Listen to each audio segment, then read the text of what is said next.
chapter 13, verses 1 through 10. Let every soul be subject unto the higher powers, for there is no power but of God, but the powers that be ordained of God. Whosoever therefore resisteth the power resisteth the ordinance of God, and they that resist shall receive to themselves damnation. For rulers are not terror to good works, but to the evil.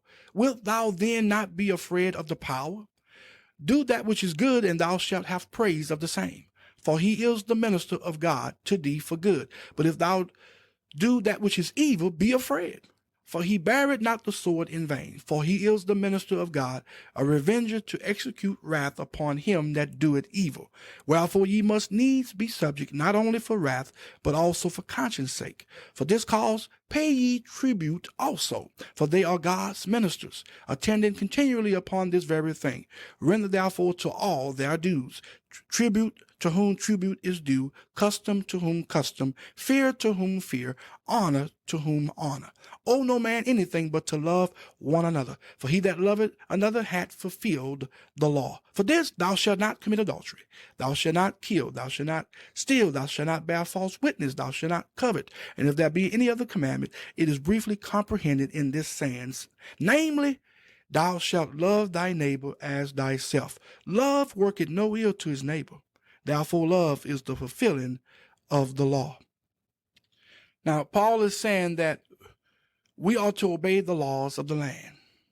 If we don't, we will have to pay fines and, in some cases, some jail time. The law enforcers are not evil. Their purpose is to keep order. We must also obey for conscience sake. Listen, we represent the Lord Jesus Christ. We have to pay our taxes. We ought to owe no one anything but love. Our love for others is revealed in what we do rather than in what we say. When we keep ourselves from adultery, killing, stealing, bearing false witness, covetousness, we are showing forth love to our neighbor. Love is not words, but righteous actions. Verses 11 through 14.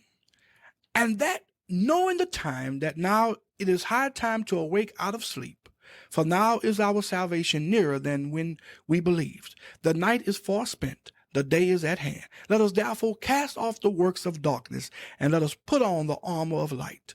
Let us walk honestly as in the day, not in rotting and drunkenness, not in chambering and wantonness, not in strife and envying. But put ye on the Lord Jesus Christ, and make not provision for the flesh to fulfill the lust thereof. Paul says here, in light of all this, let us live a life that is above reproach by walking in the principles, putting on the Lord Jesus Christ, which in turn keeps us from fulfilling the lusts of the flesh.